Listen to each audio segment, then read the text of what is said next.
मेरे मेरे पुश्तैनी जायदाद पे नजर रखेगा तू? अगर हिम्मत है तो सामने आके दिखा। मेरे घर की तरफ बढ़ता हुआ तेरा हर एक कदम तुझे भारी पड़ेगा,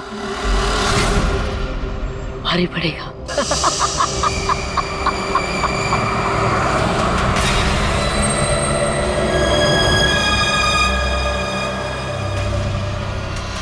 यार यहाँ पे तो कोई भी नहीं दिख रहा, किससे पूछूं? इतना घना जंगल है, कोई साइन बोर्ड भी नहीं है यहाँ पे।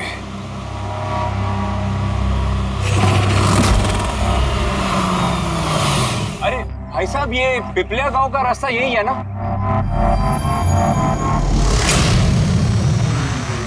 अरे सुनो ना भाई साहब।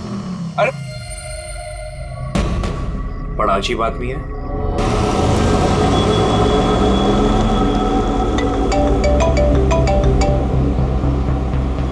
Hi baby. हाय, पहुंच गए? बस पहुंचने वाला हूँ। डोंट टेल मी तुम अब तक नहीं पहुंचे। इतने लेट कैसे हो गए? एक्चुअली क्या है, ये जगह शहर से काफी दूर है और यहाँ ज्यादा लोग भी नहीं दिख रहे मुझे। Alright, tell me, are you missing me? Of course. इसमें पूछने वाली क्या बात है? अच्छा तुम एक काम करो, जल्दी जल्दी ये सारी फॉर्मेलिटीज खत्म कर लो, अपनी सारी कागजी कार्रवाई एंड ऑल दैट। उसके बाद मे बी नेक्स्ट फ्लाइट से I can come and join you in India. What's it? Great, that's good news.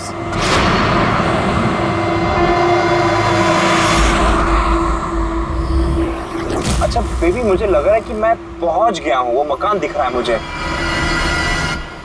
अरे ये गेट क्यों बंद है?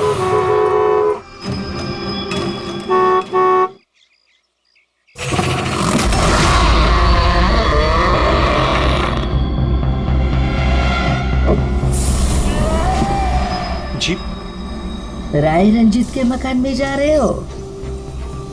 हाँ। मत जा, वो तेरी जिंदगी की सबसे बड़ी गलती होगी। मत जा। लेकिन आप कौन है? मैं तुम्हारी मौत, तुम्हारी मौत।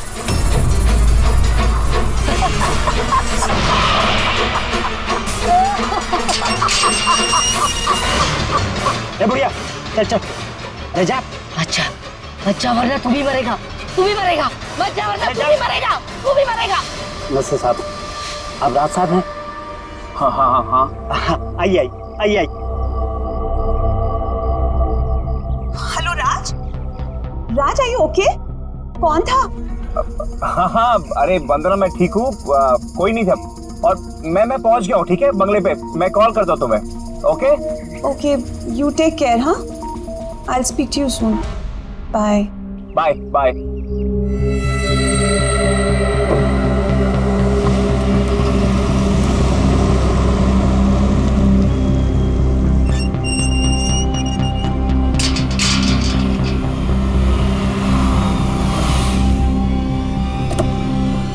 आइए साहब।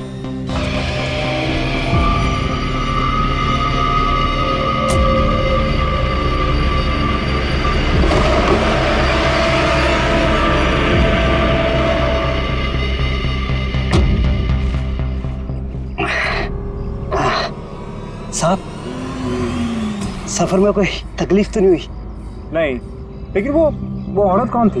बुढ़िया औरत जो आपसे बात कर रही थी ना, लाली नाम है उसका। थोड़ी अजीब सी है। आपको उसकी बातों का बुरा तो नहीं लगा? नहीं, बुरा नहीं लगा मुझे, पर मुझे एक बात समझ में नहीं आई कि उस औरत ने मुझे यहाँ आने से मना क्यों किया। जाने दीजिए ना साहब उसकी बातों का, थोड़ी सी हिली हुई है, कुछ भी बकती रहती है। आप आइए, अंदर आइए।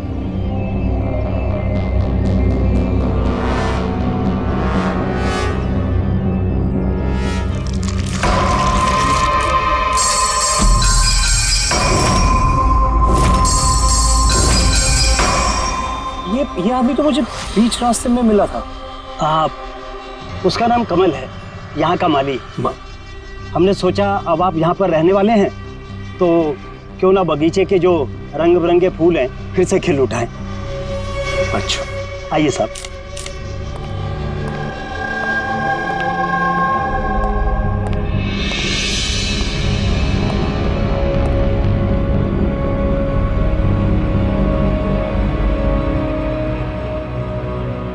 अच्छा एक बात बताइए जी।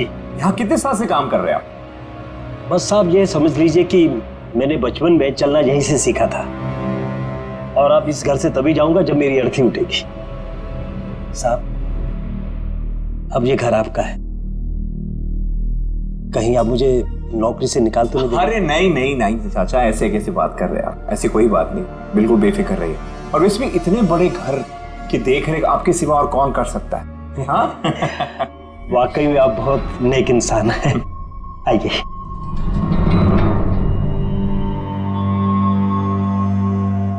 साहब ये है आपका रूम, वॉशरूम उधर है, आप फ्रेश हो जाइए, तब तक मैं आपके लिए खाने पीने का बंदोबस्त करता हूँ। ठीक है।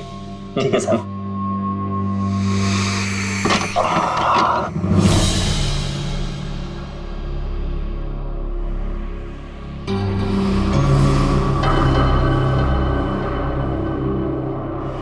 चला जा, चला जा, चला जा, वरना तू भी मरेगा।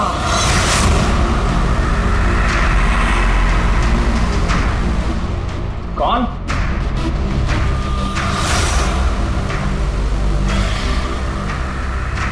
मैंने कहा ना, चला जा।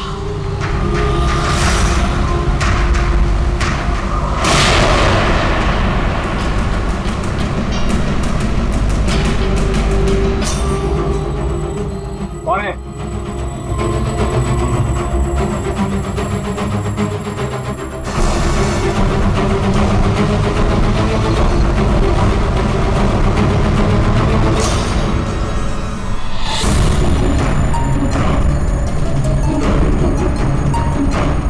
जैसे बाकी लोग मरे हैं, वैसे तू भी मरेगा।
प्रद्युमन प्लीज। हाँ जरा शांत हो जाइए, कौन बोल रही है?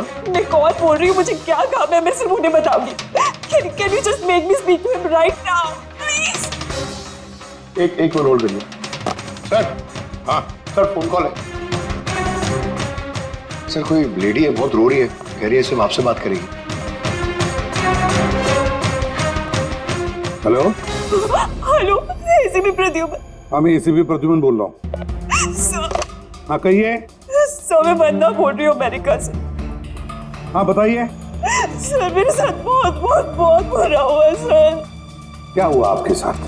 सर मेरे फियांसे राज इंडिया गए थे पुश्तैनी मकान खरीदने। सर मधुमक्खियों के काटने से उनकी मौत हो गई। क्या? अच्छा तो बताइए मैं क्या कर सकता हूँ आपके लिए? सर लेकिन मुझे लगता है कि उनकी मौत मधुमक्खियों के काटने से नहीं हुई। इनफैक्ट उनका मर्डर हुआ है। He's been killed। तो ऐसे क्यों लगता है आपको कि उनका खून हुआ है? सर वो जब प्रॉपर्टी खरीदने के बाद कागजी कार्रवाई के लिए जा रहे थे तो तब कब क्या हुआ? सर मैंने साफ साफ सुना था, राज को कोई औरत धमका रही थी। कौन थी वो औरत? No sir, I have no clue. जरा एक बात बताइए, क्या आपके राज की यहाँ इंडिया में किसी के साथ कोई दुश्मनी थी, कोई झगड़ा वगड़ा हुआ था? नहीं सर, राज की किसी के साथ कोई एनिमिटी, कोई दुश्मनी नहीं थी। इनफैक्ट राज तो इंडिया में किसी को जानता ही नहीं था। तो फिर कौन कर सकता है ये? कौन जान ले सकता है राज की? क्या आपको किसी पर शक है? नहीं सर, कोई शक नहीं। सर राज तो एक नेक काम करने जा रहे थे। कैसा काम? He wanted to start an orphanage. सिर्फ एक अनाथ आश्रम खोलना चाहते थे वो। वाकई नेक काम है, लेकिन किससे खरीदने वाले थे मकान वो? सब मकान तो वो ऑलरेडी खरीद चुके थे गवर्नमेंट से नीलामी के बाद। वो सर इंडिया कागजी कार्रवाई के लिए गए थे। देखिए, एक काम कीजिए, सारे के सारे डिटेल मुझे भेज दीजिए, मैं आपकी पूरी की पूरी मदद करूंगा, ठीक है? सर मैंने सीआईडी के बारे में बहुत सुना है। सर मुझे भी जस्टिस मिलेगी ना? वंदना जी, मैं आपसे वादा करता हूँ, आपको पूरा का पूरा इंसाफ दिलाएंगे हम, और जिसने भी आपके राज के साथ बुरा किया है उसे हम सजा दिलवाएंगे। वंदना, उसका मंगेतर राज अमेरिका से इंडिया आता है मकान खरीदने, अनाथ आश्रम चलाने, और राज की मौत होती है मधुमक्खी के काटने से। इंटरेस्टिंग।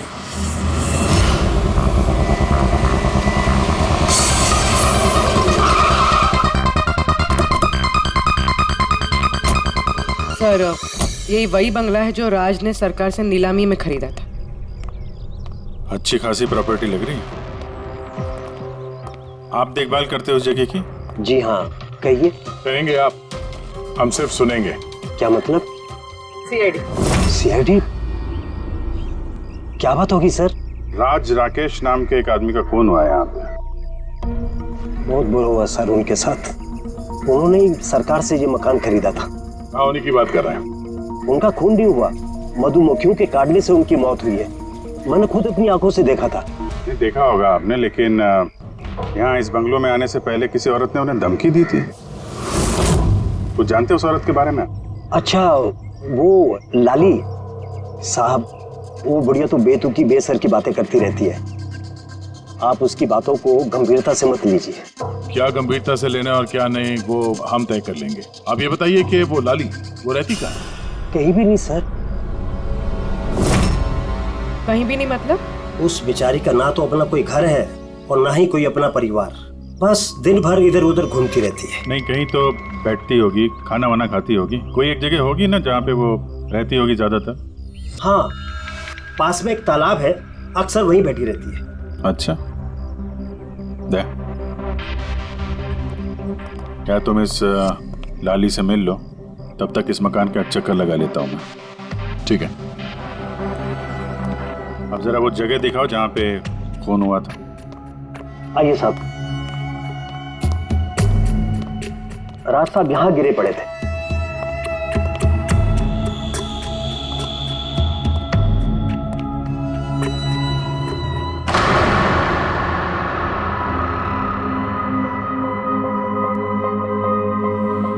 पहले मधुमक्खियों ने राज साहब को मारा, फिर वो खुद मर गए। ये मधुमक्खी के हमले यहाँ पे अक्सर होते रहते हैं क्या? नहीं साहब, इससे पहले तो मैंने एक मधुमक्खी भी नहीं देखी यहाँ। पता नहीं राज साहब के पीछे इतनी सारी मधुमक्खियां अचानक कहाँ से आ गई। राय रंजीत की हवेली से आ रहे हो ना तुम लोग?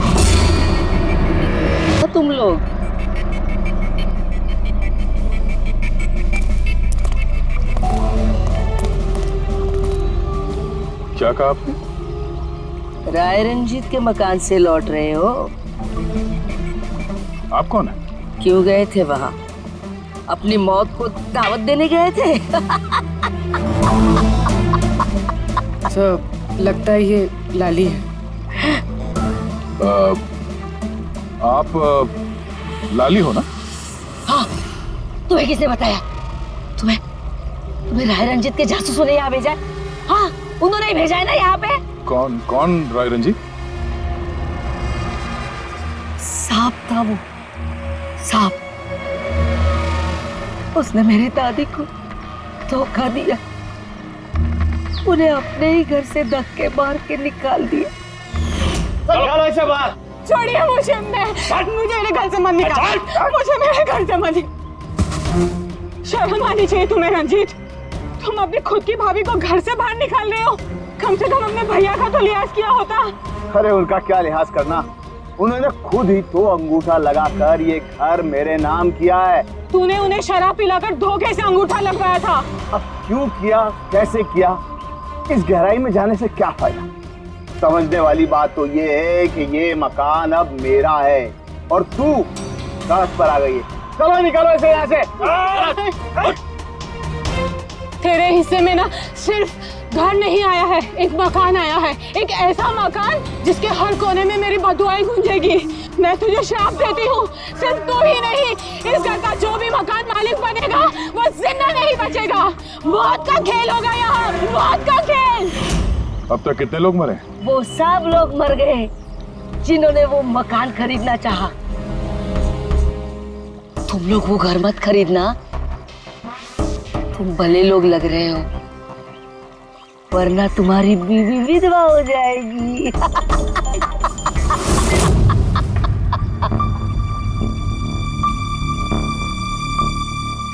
माँ जी,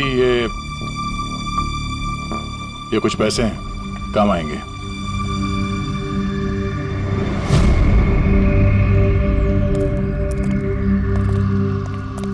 सर, लगता नहीं है इसका राज की मौत में कोई हाथ है। ये तो खुद बेचारी सदमे और विश्वास में लग रही है। हो सकता है राज की मौत कोई मर्डर ही ना हो, कोई हादसा हो।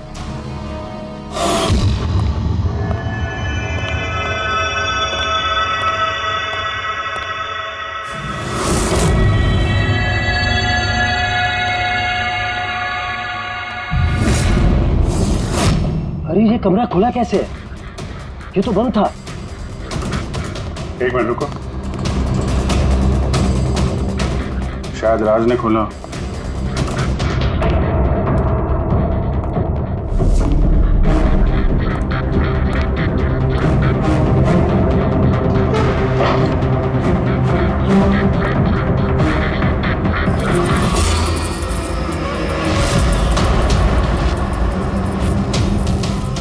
ये है तो छत्ता यहाँ पे। इधर आओ। जी सर। ये है मधुमक्खी का छत्ता। अरे मैं पहली बार देख रहा हूँ साहब। तो ये राज यहाँ इस स्टोर रूम में क्या करने आया था? साहब शायद बंगलो देखने आए होंगे। अच्छा, और उस वक्त तुम खाना लेने गए थे? जी सर।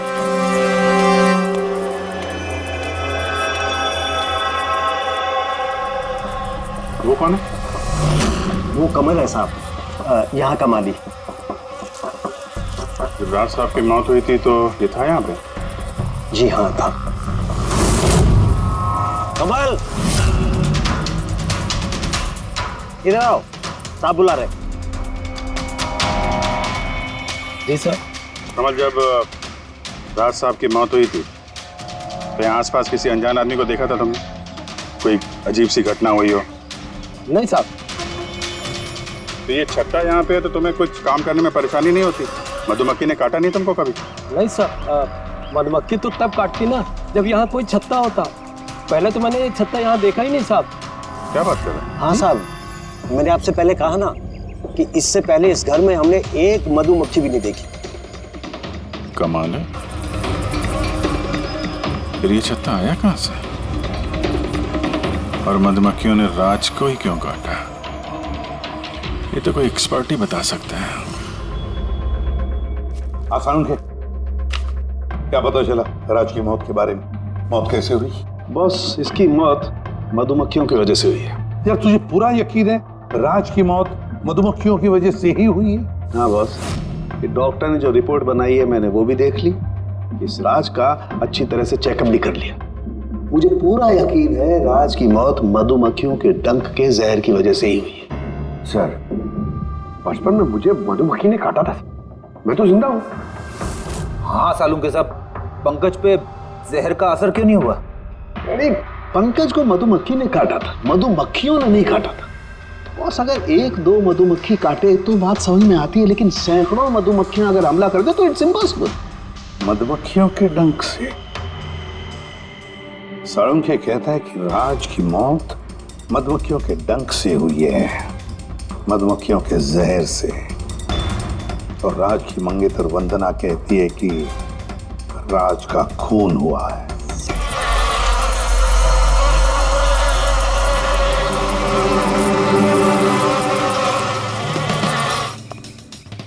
इस छत्ते को बाहर से लाकर यहाँ पर लगाया गया। मधुमक्खी के छत्ते को किसी और जगह से लाके किसी और जगह लगाया जा सकता है? इतना आसान है? इतना मुश्किल भी नहीं है। शहद के व्यापार के लिए अक्सर ऐसा किया जाता है। आप बता सकते हैं कितने दिन पहले इस छत्ते को यहाँ पे लगाया गया? ज्यादा दिन नहीं, लगभग 2-3 दिन। सर अगर मान भी ले कि खूनी ने ये छत्ता यहाँ पर इसलिए लगाया था कि वो राज को मार सके, लेकिन उसे कैसे पता था कि ये मधुमक्खियाँ राज पे ही हमला करेंगे, किसी और पे नहीं? मधुमक्खियां बिना वजह किसी पे भी डंक नहीं मारती, क्योंकि डंक मारने के बाद उनकी खुद की भी मौत हो जाती है। तो ऐसी क्या चीज है जो उन्हें उत्तेजित करती है अटैक करने के लिए? देखिए, जब उन्हें लगता है कि सामने वाले इंसान से उन्हें कुछ खतरा है। अच्छा केदार साहब, ऐसा हो सकता है क्या कि मधुमक्खियों को ट्रेन किया जा सके कि वो किसी एक आदमी पे हमला करें? कैसी बातें करते हैं अभिजीत साहब, ये मधुमक्खियां शार्प शूटर नहीं कि कोई भी इन्हें कह दे कि फला फला को डंक मारकर आ जाए। अच्छा, आपने अभी भी कहा कि ये मधुमक्खी किसी को काटने के बाद ये खुद भी मर जाती है, तो ऐसी क्या मजबूरी है कि वो किसी को काटती है? जरा डिटेल में समझाएंगे? मधुमक्खी जब भी किसी को डंक मारती है तो फेरोमोन नाम का एक गंध छोड़ती है, जिससे कि बाकी मधुमक्खियां सचेत होकर सब मिलकर उस पर हमला कर देती है। इसीलिए मैंने पहले भी कहा था, मधुमक्खियां बिना वजह किसी पे भी हमला नहीं करती। जरूर राज ने मधुमक्खी के छत्ते के साथ कुछ छेड़खानी की होगी। सर खूनी को कैसे पता था कि राज इस छत्ते के साथ छेड़खानी करेगा? कहीं ये मौत वाकई हादसा तो नहीं? नहीं पूर्वी, राज के आने के ठीक 2 दिन पहले इस छत्ते को यहाँ पे लगाना ये कोई संयोग तो नहीं हो सकता। सर राज की मौत के बाद ये घर वंदना के नाम हो जाएगा, कहीं इन सबके पीछे वंदना तो नहीं है? वंदना इंडिया कब आ रही है? What nonsense! How could you even think like that? आप ऐसे कैसे सोच सकते हैं कि राज की मौत के पीछे मेरा हाथ हो सकता है? और फर्ज कीजिए कि राज की मौत के पीछे मेरा हाथ था, तो मैं आप लोगों को फोन क्यों करती? पुलिस तो ऑलरेडी ये केस क्लोज कर चुकी थी ना। देखिए, हम सिर्फ पूछ रहे हैं। वैसे राज जी के बाद ये मकान किसके नाम पे है? I don't know. राज ने गवर्नमेंट से मकान खरीदा था, तो शायद गवर्नमेंट को वापस मिल गया। मुझे अभी तक कोई नोटिस नहीं है। हाल फिलहाल में राज का किसी के साथ कोई झगड़ा हुआ था? I have already told you that. राज एक नेक दिल इंसान थे और उनका किसी से दुश्मनी होना was impossible. अगर मुझे पता होता कि राज की नेक दिली उनकी जान ले लेगी तो मैं उन्हें कभी इंडिया आने ही नहीं देती। ये अनाथ आश्रम खोलने का ख्याल राज जी के दिमाग में कैसे आया? राज खुद अनाथ थे, इसलिए वो दूसरे अनाथ बच्चों की फीलिंग समझते थे। वो अनाथ बच्चों को घर जैसा माहौल देना चाहते थे, और जैसे उन्हें पता चला कि गवर्नमेंट ये मकान नीलाम कर रही है तो राज ने सबसे ऊंची बोली लगाकर ये मकान खरीद लिया। तो कहीं इस राज की मौत का कारण ये घर तो नहीं है? हो सकता है कोई और भी इस घर को खरीदना चाहता था, राज बीच में आ गया इसलिए। What? कोई इतना नीच कैसे हो सकता है? इस दुनिया से इंसानियत उठ गई है क्या? इंसानियत है वंदना जी, इंसानियत है, लेकिन कुछ लोग हैं जो इंसानियत में जहर घोलने पे तुले हुए हैं।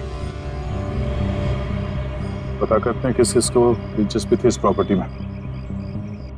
देखिए सर, मैं आप लोगों को नहीं बता सकता हूँ कि राज जी के अलावा किन किन लोगों ने इस नीलामी में हिस्सा लिया था। सॉरी। क्यों नहीं बता सकते? देखिए, ये सरकारी सर इंफॉर्मेशन है, ऐसे किसी के साथ शेयर नहीं कर सकता हूँ मैं। हम भी तो सीआईडी का ही काम कर रहे हैं। हाँ, वो सब ठीक है, लेकिन क्या है कि अगर सरकारी नोटिस मिल जाए तो मैं ये आपको इन्फॉर्मेशन दे सकता हूँ, उसके बिना नहीं दिखा सकता सर। तो नोटिस मिल गया। आप खुश हैं? आप देखिए, अगर काम कायदे से होता है तो अच्छा लगता है। हाँ ठीक है, ये लीजिए, ये लीजिए। कुल मिलाकर सर 12 लोग थे जो इस बंगलों को खरीदना चाहते थे सर। सर इस बंगलों के पास एक्चुअली सरकार एक हाईवे बना रही है, इसलिए सब लोग बढ़ चढ़कर बोली लगा रहे हैं और हर कोई इस बंगलों को खरीदना चाहता है। अच्छा, ये राज जी की मौत के बाद अब ये मकान किसको मिलेगा? देखिए, राज जी ने कागजी कार्यवाही पूरी नहीं की थी, इसलिए नीलामी अब दोबारा से होगी और जो विजेता होगा उसको ये बंगलो मिल जाएगा। आई सी। और ये नई नीलामी कब होगी? देखिए सर, अभी उसकी डेट तो तय नहीं है सर, लेकिन आपको एक बात और बताना चाहूंगा सर कि राज जी से जितने भी बिल्डर्स थे वो काफी भड़के हुए थे, काफी नाराज थे, क्योंकि उन्होंने सबसे ज्यादा बोली लगाई थी। नहीं सर, एक्चुअली उन्होंने डेडलाइन के बाद बिड सबमिट की थी सर, इसी वजह से लोग नाराज थे उनसे। हाँ, लेकिन अगर डेडलाइन के बाद उन्होंने बिड किया था तो सरकार ने एक्सेप्ट कैसे कर दिया? सर एक्चुअली वहां पर वो अनाथ आश्रम खोलना चाहते थे और सर अमेरिका से जो इंडिया का वक्त का फर्क है सर वो 9.5 घंटे का है, इसलिए सरकार ने वो बिड एक्सेप्ट कर ली थी। देखिए, अब घर तो उसी को मिलेगा जिसकी किस्मत में होगा सर। किस्मत में नहीं भी होगा तो उसने अपनी किस्मत की रेखाएं बदलने के लिए कोशिश तो की होगी और जरूर इस लिस्ट में से ही कोई होगा वो। ललित जी, अब तो ये दोबारा नीलामी होगी, तो जिन लोगों ने अप्लाई किया है इस दूसरे नीलामी के लिए, क्या हम उनकी लिस्ट देख सकते हैं? नो सॉरी, ये लिस्ट आपको मैंने इसलिए दिखा दी कि ये नीलामी हो चुकी है, लेकिन वो जो नई लिस्ट आने वाली है सर वो तो आप किसी भी कीमत पे नहीं देख सकते। अरे अरे अरे अरे साळुंखे, तू क्या करने क्या जा रहा है यार? क्या सुन रहा हूं मैं? जो सुना है सही सुना बस। क्या सुना? रिजाइन हो रहा है तू? हाँ। क्यों क्यों? बस मेरा टाइम आ गया। क्या टाइम आ गया? 1 मिनट टाइम है यार अभी। अरे ये टाइम नहीं यार। तो फिर देखो, हर इंसान को लाइफ में एक न एक दिन रिटायरमेंट लेना पड़ता है ना, चाहे वो क्रिकेटर हो, म्यूजिशियन हो, कोई भी हो। मेरा भी टाइम आ गया, मैं भी रिटायरमेंट ले रहा हूँ। अबे कहाँ जा रहा है तू? ये देख लो। ये क्या है? देख लो देख लो। यार क्या तू कर रहा है साळुंखे? समझ में नहीं आ रहा है ये। एयर टिकट कहाँ जा रहा है? हाँ, लंदन। अरे वाह रे वाह। पंकज कैंसिल कर। नहीं कैंसिल नहीं होगा। अबे रिफंड मिल जाएगा, पैसे वापस मिल जाएंगे, कल की टिकट है, डोंट वरी। मुझे रिफंड नहीं चाहिए, मैं जा रहा हूँ वापस। यार तू ऐसे कैसे जाएगा? क्या हुआ क्या? अरे इतनी बड़ी गलती होगी कि शर्म आ रही है अपने आप पर। ऐसी कौन सी गलती हो गई? वो मधुमक्खियों वाला केस। मधुमक्खियों वाला केस? हाँ यार, हादसा नहीं है बॉस, वो खून है खून। यही मुझसे गलती हो गई। मधुमक्खी के एक्सपर्ट से बात हो गई तेरी? क्या बताया उसने? यार एक्सपर्ट से भी बात की मैंने, अच्छी तरह से चेक भी किया, तब मुझे पता पड़ा ये तो हादसा नहीं है, खून है। मधुमक्खियों को तो वो हथियार के तौर पर इस्तेमाल कर रहा है यार। साळुंखे साहब, वो किसे? देखो, मधुमक्खियां कब आती हैं इंसान के पास? जब उन्हें फेरोमोन की गंध आती तभी ना।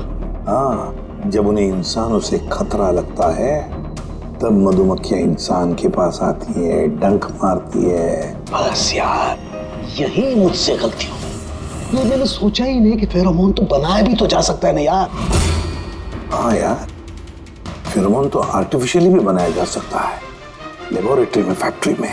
मतलब किसी ने ये आर्टिफिशियल फेरोमोन बनाया और वो किसी भी तरह से राज के शरीर पर लगा दिया, बस मधुमक्खियां आ गई और उस पर अटैक कर दिया।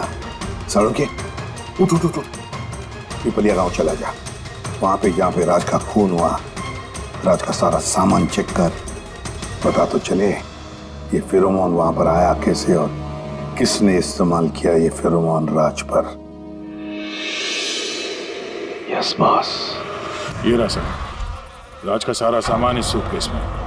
ठीक है। सर एसीपी साहब बता रहे थे आप रिटायर होने वाले हो।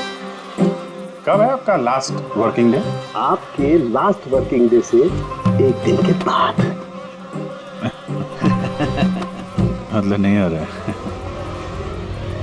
हाँ दया, एक काम करो, मैं बाहर जाता हूँ और तुम जो है ना, एक एक करके सामान मुझे बाहर पकड़ाओ, तो पता करते हैं कि कौन से सामान में फेरोमोन है। ठीक है सर। ये पकड़ेंगे आप? जरा रख लीजिए थोड़ी देर के लिए। दिखेगा ना बाहर? दिखेगा। मधुमक्खी है इसके लिए कह रहा था। अभिजीत हो तुम।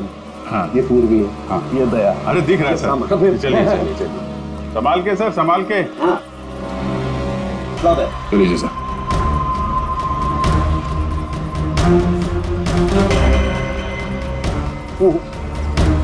नहीं, इसमें फेरोमोन नहीं।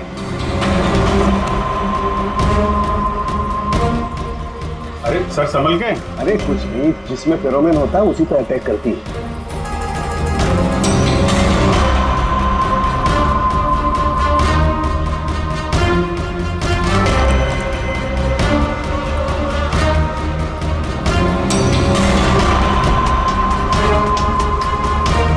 अरे यार,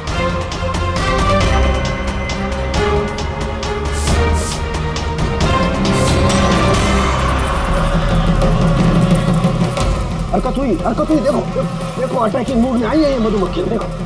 सर किसी ने राज के परफ्यूम में फेरोमोन मिलाया।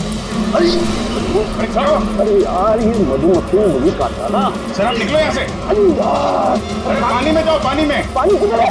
अरे सामने उस तरफ सर। अरे उधर कुआं है सर, जाओ ना। कुएं में घुस जाओ। अरे सर निकलो यहाँ से, जाइए सर।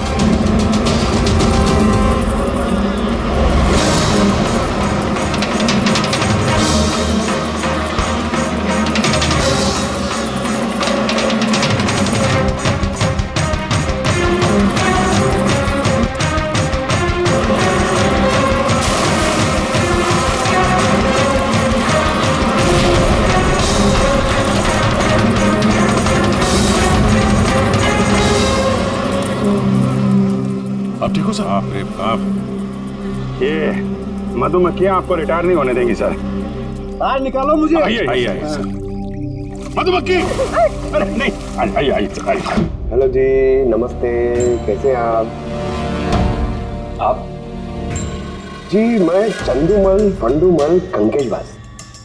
अरे वाह, बहुत लंबा नाम है आपका। बताइए क्या काम था आपको? जी वो नीलामी के लिए आया था मैं।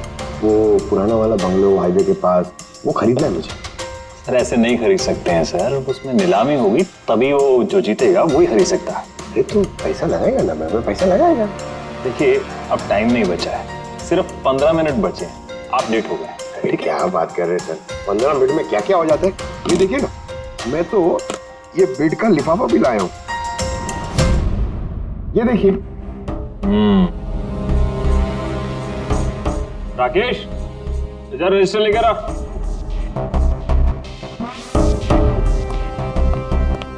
साहब को दो, एंट्री कीजिए साहब। हाँ यहाँ पर एंट्री कर दीजिए। अच्छा,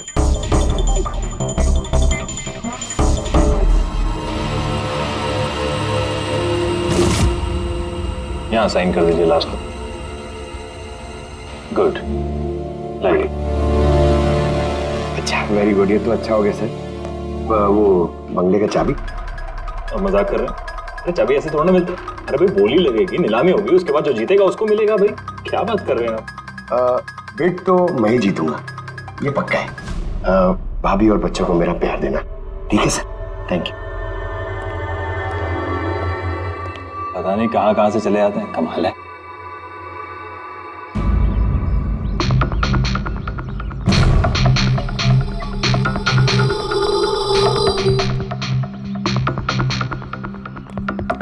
क्या भाई साहब काम हुआ?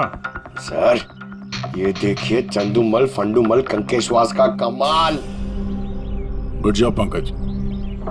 12 में से 2 लोग हैं जिन्होंने दोबारा बोली लगाई है इस मकान को खरीदने के लिए, हेमंत और रोशन। मतलब खूनी इन्हीं 2 में से कोई हो सकता है। और वो जो कोई भी है, इस बार भी इस मकान को हथियाने के लिए किसी भी हद तक जा सकता है।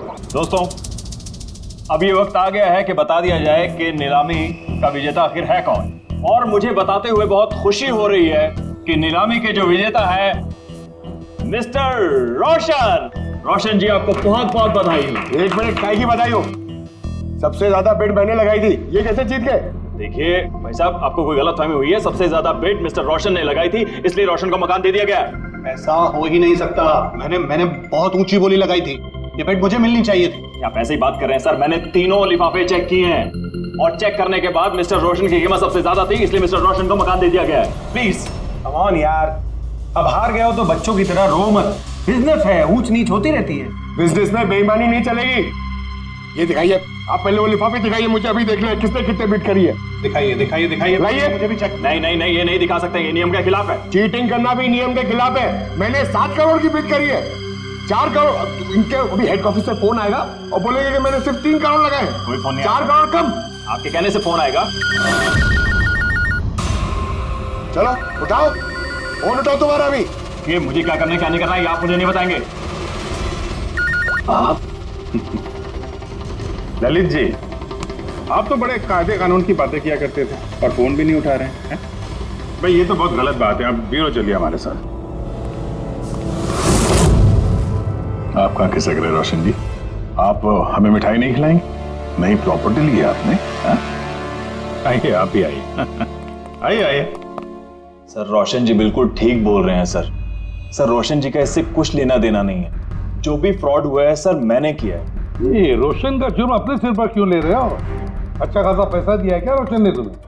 और एक बात याद रख लो, ये पैसा खर्च करने को नहीं मिलेगा, क्योंकि तुरंत फांसी होगी तुम्हें।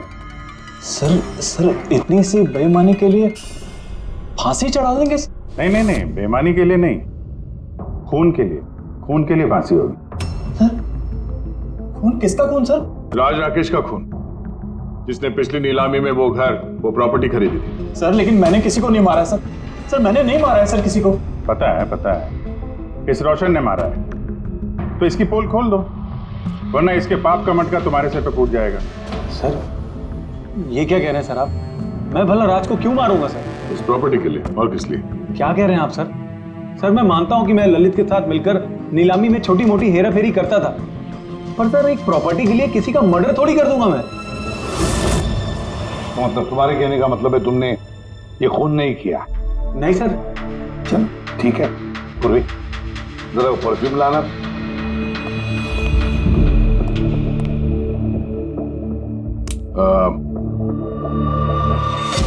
ये परफ्यूम छिड़क दूं? हाँ? बाहर मधुमक्खियों का छत्ता है, क्या बोलता है? Sir perfume? हाँ? आपकी मर्जी सर, लेकिन हमारे इस केस से परफ्यूम का क्या लेना देना सर? मुझे वाकई पता नहीं इस परफ्यूम का कोई इस केस से संबंध है। सर जी हम सच कह रहे हैं सर, राज्य की मौत से हमारा कोई संबंध नहीं है सर। ललित बिल्कुल ठीक कह रहा है सर।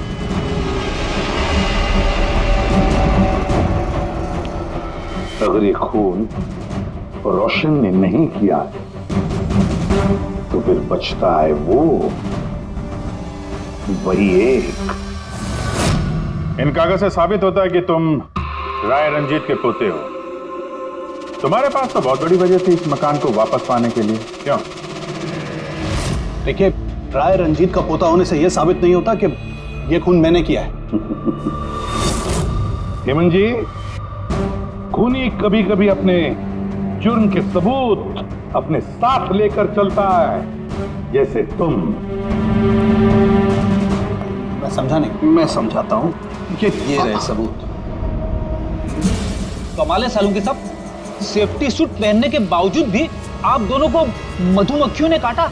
हाँ, कभी कभी सेफ्टी सूट पहनने के बाद ही मधुमक्खियां डंक मार सकती हैं, और फिर मधुमक्खी के छत्ते को इधर से उधर ले जाने में तो और भी ज्यादा अटैक हो सकता है, नहीं? जी देखिए, वो दरअसल बहुत हो गया हेमंत, तुम्हारी बेगुनाही का और भी कोई सबूत चाहिए? जी नहीं, मैंने ये सब किया था। जब राज बंगले में घुसा तब मैं वहीं था, और मौका देखकर मैं बंगले में घुस गया था। मैंने परफ्यूम की बोतल के अंदर फेरोमोन मिला दिया। उसके बाद राज को आवाज से डिस्ट्रैक्ट किया, मधुमक्खी के छत्ते तक लेकर गया, और उसके बाद का काम मधुमक्खियों ने कर दिया था। मुझे मेरा पुश्तैनी मकान वापस चाहिए था। वाह रे वाह, अपने पुश्तैनी मकान के लिए तुमने एक नेक इंसान का खून कर दिया। कानून तुम्हें कभी माफ नहीं करेगा। तुम्हें कम से कम आजीवन कारावास की सजा होगी। ले जाओ इसे पंकज।